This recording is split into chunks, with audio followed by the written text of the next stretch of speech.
Last lecture में हम लोगों ने पढ़ा था जितने भी जनरल सॉल्यूशंस हैं क्या क्या हैं लीनियर इक्वेशंस के, और भी चैप्टर हमने कवर किया था। ये चैप्टर का रिलेशन जो है पिछले किसी भी चैप्टर से नहीं है, ये एक इंडिपेंडेंट चैप्टर, एक अलग पार्ट है मैथ्स का। ट्रिग्नोमेट्री जो है एक अलग पार्ट है। तो सबसे पहली बात है कि हम लोग पढ़ें ट्रिग्नोमेट्री इस चैप्टर का मतलब क्या हुआ, मीनिंग क्या हुआ, किसके लिए पढ़ते हैं, बेसिकली ये जानना जरूरी है। ठीक है, ऑलरेडी हम लोगों ने इसके बारे में डिस्कस किया हुआ है, फिर भी एक बार पूरा अच्छे से डिस्कस करेंगे। तो ध्यान देना बेटा, ट्रिग्नोमेट्री पढ़ते क्यों है, ट्रिग्नोमेट्री का मतलब क्या होगा। अगर आप टॉपिक को ध्यान से देखो, जो चैप्टर का नाम है ट्राइगोनोमेट्री, देखो अगर हम इसको तोड़ दिया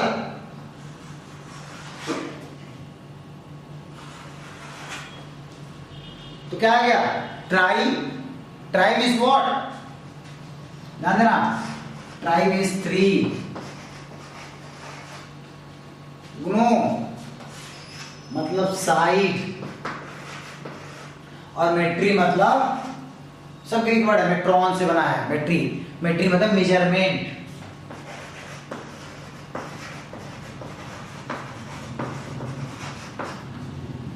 थ्री साइड मेजरमेंट। तो हमने बताया ना, मैं बोला कि आपको मैथ में हर टॉपिक का मतलब ही आप समझोगे, आधा टॉपिक क्लियर हो जाएगी। ठीक है, trigonometry, try means 3, gono means side, metry means measurement, trigonometry. Clear. अच्छा, हमने बोला 3 साइड मेजरमेंट। तो 3 साइड मेजरमेंट आपने ज्योमेट्रिकल डायग्राम में, ज्योमेट्रिकल फिगर में आपने 3 साइड मेजरमेंट का कोई भी ज्योमेट्री पढ़े हो? कौन सा? 3 साइड मतलब ट्रायंगल, 3 साइड मतलब ट्रायंगल। ट्रायंगल का डिफिनेशन बताएगा कोई? A figure is made up of 3 side. अच्छा चलिए, a figure is made up of 3 side. 3 side तो ही है, फिगर भी है, तो क्या ट्रायंगल है? नहीं है ना भाई, बोलो। हाँ, तो क्या होगा? A closed figure, यहां समझिएगा बेटा, a closed figure which is made up of 3 side, इसके बाद वाला वर्ड बहुत इंपॉर्टेंट है, on the same plane, plane भी सेम होना चाहिए, प्लेन बदलेगा 3 साइड अलग होगा फिर ट्रायंगल हट जाएगा, तो ट्रायंगल हट जाएगा। ठीक है, a closed figure, figure close होना चाहिए, a closed figure having 3 side on the same plane is known as triangle। ठीक है, बहुत जनरली अभी बहुत फास्ट इसको बताएंगे आपको ट्रायंगल बारे में क्या होता है, क्योंकि आप 6 में 7 में 8 में 9 में सब में ट्रायंगल पढ़ते आए हो। तो जनरली हम आपको सिंपल से बताएंगे जल्दी कि ट्रायंगल होता क्या है। चलिए, ट्रायंगल के बारे में आपने जान लिया। अब ट्रायंगल कितने तरीके का होता है? How many types of triangle? 3 types. नहीं, कितने टाइप्स का? ध्यान देना बेटा, ट्रायंगल्स, टाइप्स ऑफ ट्रायंगल अगर पढ़ेंगे हम लोग तो हम लोग 2 पार्ट में डिवाइड करते हैं टाइप्स ऑफ ट्रायंगल। किसमें डिवाइड करते हैं? 2 पार्ट में। द फर्स्ट पार्ट, पहला पार्ट जो होता है on the basis of side, the first part is on the basis of side, and the second part is on the basis of angle, on the basis of angle. तो on the basis of side जो होता है बेटा, उसमें हम लोग को 3 part होते हैं। फर्स्ट वन इज द, अच्छा हम बोल जो रहे हैं, आप स्टॉप कर करके इसको लिखते भी रहना अगर नहीं पता है तो, क्योंकि हम इसमें लिखवाने वाली कोई जरूरत नहीं, इसलिए मैं लिखवा भी नहीं रहा हूं, सिर्फ मैं बोलना समझा रहा हूं आपको। जो भी चीजें हैं सब चीजें लिखते रहो, मेंशन करते रहो। On the basis of side, triangles are 3 types. First one is the equilateral triangle. नाम है इक्वी, इक्वी मतलब इक्वल, लेटर मतलब साइड, इक्वल साइड। ट्रायंगल के तीनों साइड इक्वल होगा, equilateral side. Clear? Clear? Okay. Second one is the isosceles. Isosceles मतलब जिनके, हाँ, जिनके 2 साइड इक्वल हो, जिनके 2 साइड इक्वल हो, isosceles triangle. And third one is the scalene, मतलब जिनके कोई भी साइड आपस में इक्वल ना हो, तीनों साइड्स क्या हो? डिफरेंट हो। Clear? On the basis of side, equilateral, isosceles and scalene triangle. चलिए, on the basis of degree, on the basis of degree, the first one is the acute angle triangle. Acute, acute मतलब क्या हुआ? All the angles of triangle are less than 90 degree, हमेशा base 90 को लेते हैं, ध्यान देना। All the angles of a triangle are less than 90 degree. That is the acute angle triangle. Second one is the right angle triangle. Second is the right angle triangle. Right angle triangle मतलब क्या, नाम ही इससे clear है, right angle मतलब क्या, 90 degree. Triangle में एक angle कितना होना चाहिए, 90 डिग्री होना चाहिए। And the third one is the obtuse angle triangle, मतलब क्या हुआ, उसमें एक एंगल, कोई भी एक एंगल मोर देन 90 डिग्री होगा, कोई भी एक एंगल क्या होगा, मोर देन 90 डिग्री होगा। अच्छा दो एंगल अगर 90 से बड़ा हो जाएगा तब हम बोले कोई भी एक एंगल 90 से बड़ा होना चाहिए, हम बोले दो एंगल अगर 90 बड़ा हो गया तो अभी तो होगा, है ना। अरे भाई कैसे होगा, अगर दो एंगल 90 से बड़ा हो जाएगा तो क्या ट्रायंगल फॉर्म होगा, ट्रायंगल फॉर्म होगा। अगर दो एंगल 90 से बड़ा हो गया तो ट्रायंगल फॉर्म होगा, तब तो नहीं होगा ना, क्योंकि as we know that the sum of all angles of a triangle is equal to 180 degree, और 90 से बड़ा अगर दो एंगल हो गया तो वही 180 से बड़ा हो जाएगा, है ना भाई। तो कहां से ट्रायंगल फॉर्म होगा, तो किसी भी ट्रायंगल में एक ही मैक्सिमम 90 से बड़ा एंगल आ सकता है। हमने एनी एंगल बोला, मतलब चाहे तीन एंगल होते हैं, तीनों में से कोई भी एक एंगल अगर 90 से बड़ा हो गया तो वो हमारा ऑब्ट्यूज एंगल ट्रायंगल, ठीक है। अब ध्यान देना बेटा, इस ट्रिग्नोमेट्री में क्लास 10th में स्पेशली हम लोग पढ़ते हैं किसके बारे में, एक जो स्पेशल टाइप ऑफ ट्रायंगल है, that is the will study about the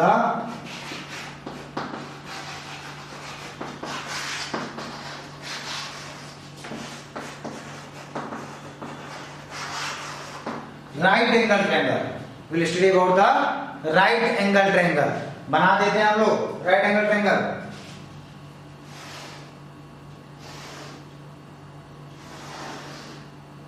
ये हमारा ए हो गया, बी हो गया, सी हो गया, that is the right angle triangle 90 degree. Clear, हम लोग पढ़ते हैं ट्रिग्नोमेट्री में पूरा कंप्लीट चैप्टर में हम लोग पढ़ेंगे इसका। अभी इसके बाद जो चैप्टर आएगा एप्लीकेशन ऑफ ट्रिग्नोमेट्री, इसका एप्लीकेशन जो आएगा उसमें भी हम लोग इसी के बारे में पढ़ेंगे। जितना भी हमारा एप्लीकेशन होगा सब 90 डिग्री ट्रायंगल में ही अप्लाई होगा। क्लियर है, तो 90 degree angle right angle triangle में। चलिए बेटा जरा ध्यान से देखना, अब हमको ट्रायंगल एबीसी दिख रहा है, ट्रायंगल हमको एबीसी दिख रहा है। अच्छा इस ट्रायंगल एबीसी में बेटा तीन साइड है, ए बी बी सी और ए सी। अगर हम बात करें which one is the perpendicular, which one is the base and which one is the hypotenuse, ये चीज होता है परपेंडिकुलर, बेस और हाइपोटेन्यूस। बताएगा कोई, कौन परपेंडिकुलर कौन बेस कौन हाइपोटेन्यूस है, यहां समझिएगा। हाँ तुरंत बच्चे कहते हैं, देखते ही तुरंत बोलते हैं बेटा, देखो मैं बार बार बोल रहा हूँ इस कंसेप्ट को सेट करना, और अभी आप जाकर अपने क्लास में पूछना, बहुत सारे बच्चे इसमें डाउट में हैं। तुरंत देखते बोलेंगे A B is the perpendicular, B C is the base, B C is the base, और ये फिर हो जाता है गलत, है ना। क्या हो जाता है गलत, क्यों भाई, ध्यान देना।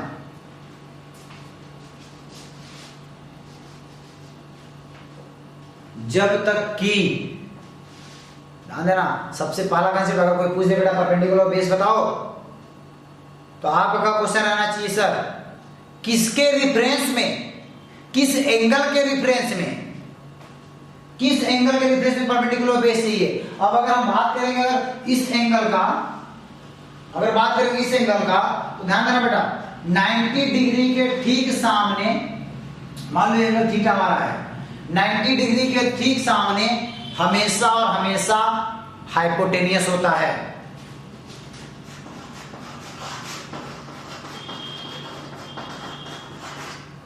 हमेशा और हमेशा हाइपोटेनियस होता है। 90 डिग्री के ठीक सामने हमेशा और हमेशा हाइपोटेनियस होता है। और जो एंगल दिया रहेगा, जो भी एंगल दिया रहेगा उसके ठीक सामने हमेशा और हमेशा क्या होगा बेटा, परपेंडिकुलर।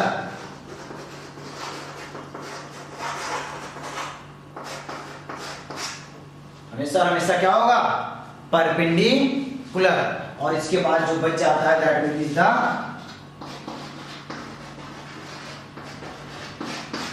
Base, the base. ध्यान देना ट्रायंगल यही रहेगा, ट्रायंगल हम यही ट्रायंगल बनाएंगे, नाम भी यही बनाएंगे।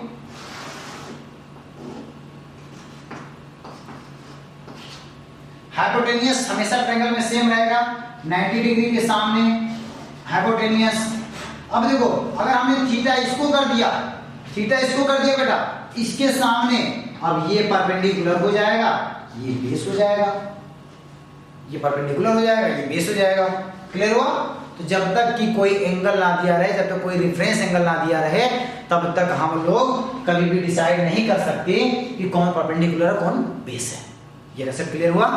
बहुत इंपॉर्टेंट चीज बता रही है, बहुत इंपॉर्टेंट चीज, इसको लिख लीजिए आप पॉइंट बना करके, ठीक है, अपनी लैंग्वेज में। चलिए अब जरा ध्यान देना बेटा, एक मैथमेटिशियन थे जो इन तीनों के साइड के बीच में रिलेशन दिए थे। उन्होंने ट्रिग्नोमेट्री के बारे में बहुत रोल अदा किया, ठीक है। इन्होंने राइट एंगल ट्रायंगल के बारे में इन तीनों साइड के बीच में एक रिलेशन दिया। कौन मैथमेटिशियन थे भाई? He was पाइथागोरियस। पाइथागोरियस जी थे जिन्होंने इसके बारे में रिलेशन दिया। हमने एक चैप्टर में इसको डिस्कस किया था पाइथागोरस के बारे में, नाम लिया था पुराना, है ना। जब राइट एंगल ट्रायंगल थोड़ा सा डिस्कस करे तो वहां पे आपका कोर्स में सिलेंडर पढ़ा रहे थे, तो वहां राइट एंगल सिलेंडर आया था ना, राइट सर्कुलर सिलेंडर, तो हमने बताया था, थोड़ा सा हल्का हिंट दिया था, फिर मैंने बताया था ट्रिग्नोमेट्री हम लोग पढ़ेंगे इसको, ठीक है बेटा। तो देखिए, तो पाइथागोरस जी ने कहा था, ये चीज बहुत अच्छे से लिख लेना इसको, इस पॉइंट को, क्योंकि दो तीन चीजें हैं। पाइथागोरस जी का मैथमेटिकली चीजें अलग है, उनका थ्योरम अलग है, ठीक है। अगर आपका न्यूटन का सेकंड लॉ बोलेगा तो बोलोगे आप the rate of change of force is known as momentum, लेकिन आप डायरेक्ट लिख दोगे F इक्वल टू ma, है ना, डिफाइन फोर्स डिफाइन करता है, तो भैया वो तो मैथमेटिकल एक्सप्रेशन है, लेकिन थ्योरम लिखना होगा, उसके लॉ को लिखना होगा, पूरा वर्ड लिखना होगा ना। इसी तरह थ्योरम अगर लिखना होगा पाइथागोरस थ्योरम, तो पाइथागोरस थ्योरम लिखिए, नहीं कॉपी में लिखिए, नोट राइट डाउन। पहला चीज इन्होंने राइट एंगल के बारे में बताया था, तो लिखिए in a right angle triangle, right down, in a right angle triangle, in a right angle triangle, comma, comma, the square of the square of the sum of the square of the sum of the two smallest side, the square of the sum of the square of the sum of the two smallest side is equal to the square of the sum of the two smallest side is equal to the square of the longest side, the square of the longest side, square of the longest side। Clear हुआ? Mathematically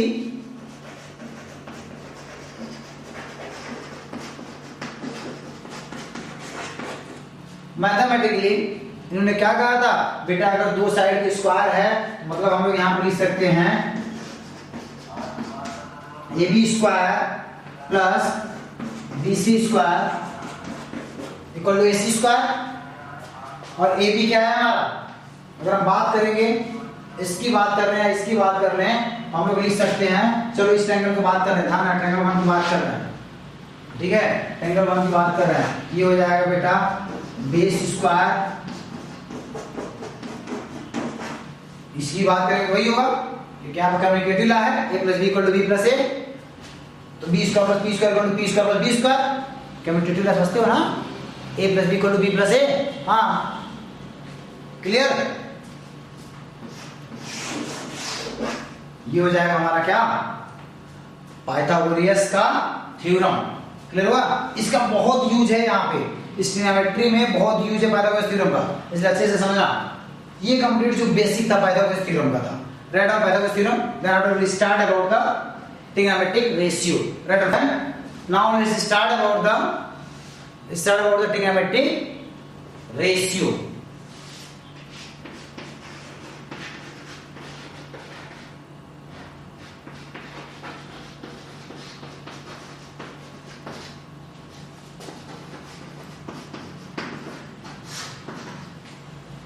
देखो बेटा ध्यान से, trigonometric ratio जो होता है हमारा 6 ratio होते हैं ट्रिग्नोमेट्री में। अच्छा, पहला चीज जान लो, जो सीरियल नंबर हम यहाँ पे लिखेंगे उसी सीरियल नंबर से याद करना। आप याद किसी भी तरह कर सकते हो, क्योंकि बुक में कुछ और दिया रहेगा, मैं कुछ और बताऊंगा, सीरियल नंबर कैसे भी हो सकता है। लेकिन मैं इसलिए बता रहा हूँ कि मैं जो सीरियल नंबर लिखूंगा वो सीरियल नंबर याद करना, कि बहुत सारा मैं इसमें कंसेप्ट दूंगा, बहुत सारा ट्रिक दूंगा इस चैप्टर में, पूरे फार्मूला को याद करने के लिए, एंगल को याद करने के लिए बहुत सारे कंसेप्ट आपको दूंगा। वो इस सारे ट्रिक जो इस ऑर्डर में सेट हो जाएंगे, तो आपको सिंपल सा याद करना है, जो सीरियल नंबर हम लिखेंगे वो याद करिए। देखो सबसे पहला बेटा हमारा रेशियो जो है वो है साइन, दूसरा जो है कॉस, तीसरा जो है tan, fourth one is the cot, fifth one is the sec and sixth one is the cosec। अब जरा ध्यान देना बेटा, यहां पे मैंने लिखा sin cos tan cot sec cosec। अब इसका दुनिया में कोई एग्जिस्टेंस नहीं है। कहोगे सर पढ़ा के दे, अरे भाई ध्यान से समझिएगा, बच्चे जनरली लिख देते हैं और ये चीज गलत हो जाता है। जब तक कि इस रेशियो के साथ, जब तक इस रेशियो के साथ कोई एंगल ना लगा हो, जब तक इन रेशियो के साथ कोई एंगल ना लगा हो, जब तक इन रेशियो के साथ कोई एंगल ना जुड़ा हो, चाहे वो थीटा हो, चाहे अल्फा हो, चाहे बीटा हो, चाहे गामा हो, चाहे ए हो, चाहे बी हो, चाहे सी हो, कोई भी एंगल, चाहे 30 डिग्री, 60 डिग्री, 45 डिग्री, कोई भी एंगल जब तक ना लगा हो, there is no existence of this trigonometric ratio. Clear हुआ? तो इसलिए बेटा तो सबसे पहले जैसे मान लो अगर हम इस एंगल के बारे में पढ़ रहे हैं, इसका एंगल क्या है बेटा? थीटा।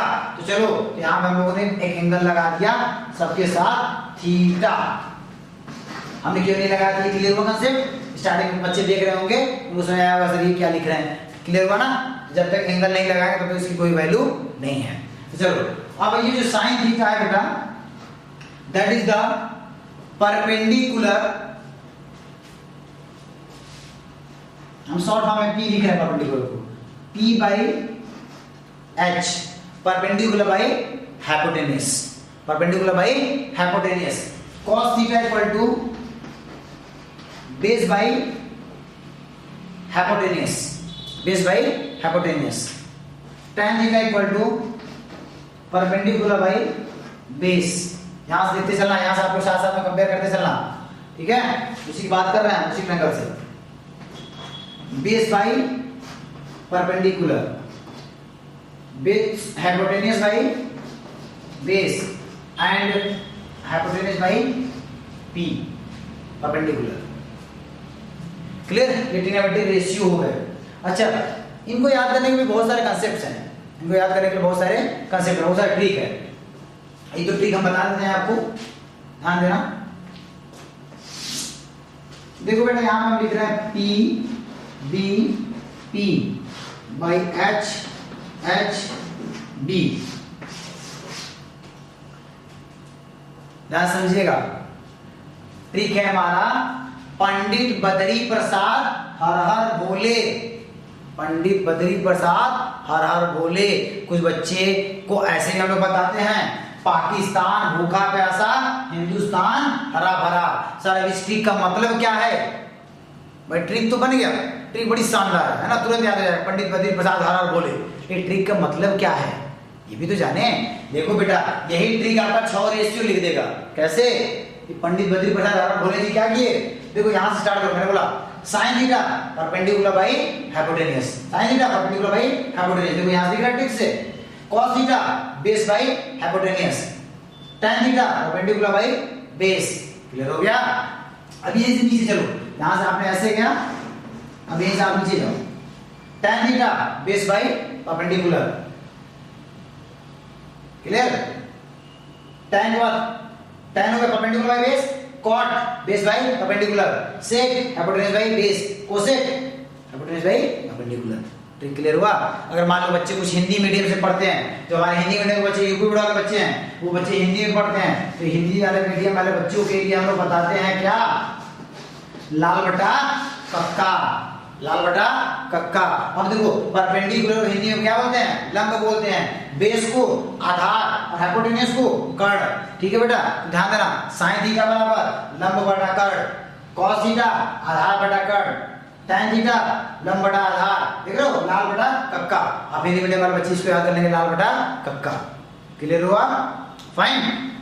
ये तरीका हो गया हमारा इस रेशियो को लिखने का। क्लियर हुआ? अब इन्हीं रेशियो से हम बहुत सारे आइडेंटिटी को भी प्रूफ करते हैं, बहुत सारा फार्मूला हमारा ड्राइव होता है। इसी रेशियो के थ्रू ही हमारा बहुत सारा फार्मूला, बहुत सारा आइडेंटिटी हमारा ड्राइव होता है। चलिए कुछ रेशियो हम लोग लिख लेते हैं, देख लेते हैं। देखो बेटा जरा ध्यान से देखना, यहाँ साइन थीटा लिखा हुआ है परपेंडिकुलर बाई हाइपोटेन्यूज। तो अगर हम यहाँ पे 1 अपान साइन थीटा लिखेंगे, 1 अपान पी अपान एच, ये हो जाएगा बेटा एच बाई पी। और H by P equal to क्या होगा, जरा देखो, कोसेक थीटा है तो बराबर कोसेक थीटा लिख सकते हैं। क्या हम ये यहां से लिख सकते हैं, cosec theta equal to 1 upon sine theta, लिखते चलिएगा, cosec theta equal to 1 upon sine theta. Clear? चलिए second one is the cos theta equal to base by hypotenuse, दिख रहा है?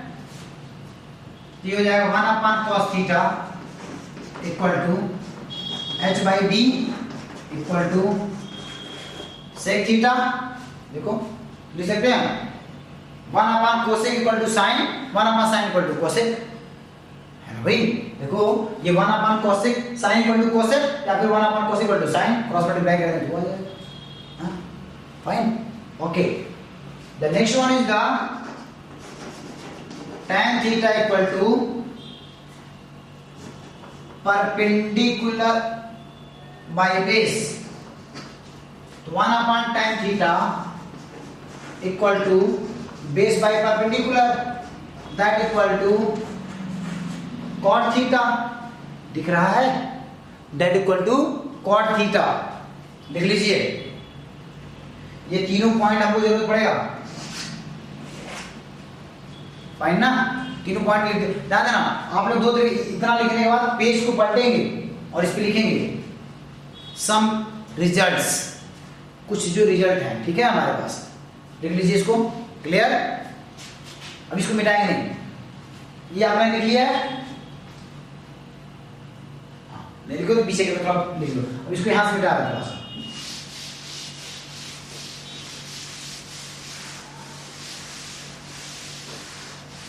अब जरा ध्यान देना बेटा,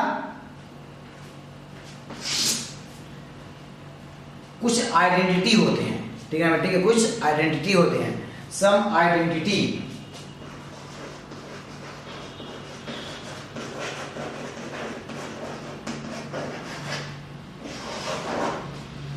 सब आइडेंटिटी। तो पहला बहुत इंपॉर्टेंट जो आइडेंटिटी होता है वो हमारा होता है sine square theta plus cos square theta equal to 1। Sine square theta plus cos square theta equal to 1। अब इसका प्रूफ कहां से होता है, कैसे प्रूफ करते हैं, जरा ये ध्यान देना। ये हो जाएगा बेटा, ध्यान से समझिएगा, p by H whole square, sine theta क्या होता है, perpendicular hypotenuse, plus b by H whole square,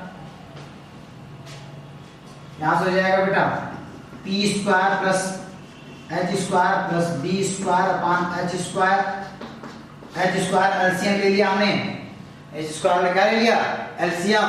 ये हो जाएगा बेटा क्या, p square plus B square H square upon H square equal to 1।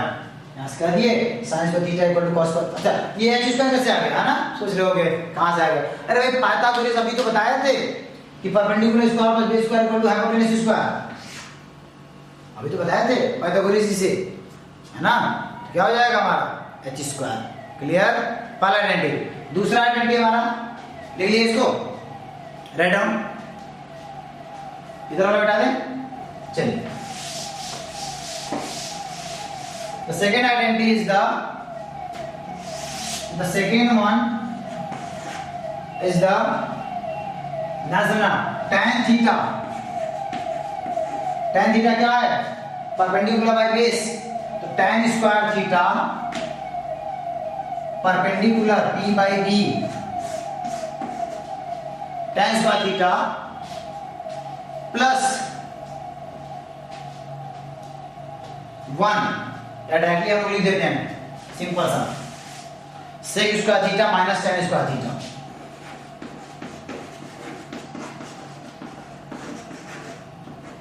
ये हो जाएगा बेटा sec स्क्वायर थीटा, क्या हो जाएगा sec theta h by b का square minus p by b का स्क्वायर, ये हो जाएगा बेस का square h square minus p square. Pythagoras theorem से क्या हो जाएगा ये बेस का स्क्वायर, ये हो जाएगा base square upon base square equal to 1।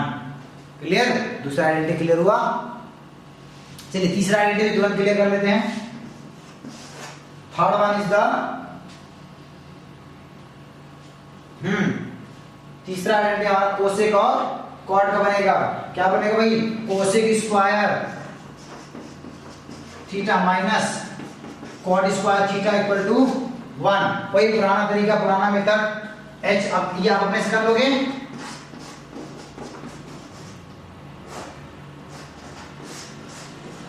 ये हो जाएगा p square LCM h square minus b square p square upon 1। Clear हो गया? ये तीनों आइडेंटिटी जो है क्लास 10 तक पढ़ना है, सिर्फ 3 आइडेंटिटी। कंसेप्ट क्लियर हुआ? बोलो भाई।